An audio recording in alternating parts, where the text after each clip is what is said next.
এক লোক এক বুজুর্গ ব্যক্তির কাছে যেয়ে বলল, হুজুর, আমি যখন আমার স্ত্রীকে প্রথম দেখেছিলাম আমার মনে হয়েছিল আল্লাহ মনে হয় তার চাইতে সুন্দরী মানুষ আর তৈরি করেনি। কিছুদিন পর যখন আমাদের বিয়ে ঠিক হলো তখন আমি বুঝতে পারলাম যে না, আমার স্ত্রীর চাইতে সুন্দরী মেয়ের অভাব নাই। এরপর যখন আমাদের বিয়ে হয়ে গেল, কয়েক বছরের সংসার করলাম, তখন এলাকার প্রত্যেকটা মহিলাকে আমার স্ত্রীর চাইতে বেশি সুন্দরী মনে হতে লাগলো।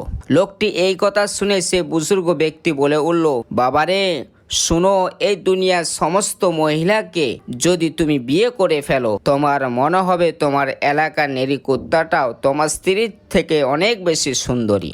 লোকটি অবাক হয়ে সে বুজুর্গ ব্যক্তিকে জিজ্ঞাসা করলো, হুজুর, এমনটা কেন হবে? তখন সেই বুজুর্গ ব্যক্তি বলে উঠল, বাবারে, এখানে সমস্যা তো তোমার স্ত্রীর মধ্যে না, সমস্যা হচ্ছে মানুষের মন থেকে যখন লজ্জা, শরম, আল্লাহর ভয় দ্রবিত হয়ে যায়, তখন কবরে মাটি ছাড়া তার চোখকে কেউ পরিপূর্ণ করতে পারে না। এই জন্য তোমার চোখকে হেফাজত করো, আল্লাহকে ভয় করো, দেখবে তোমার স্ত্রীর চাইতে সুন্দরী মহিলা এই দুনিয়াতে আর একটাও নাই।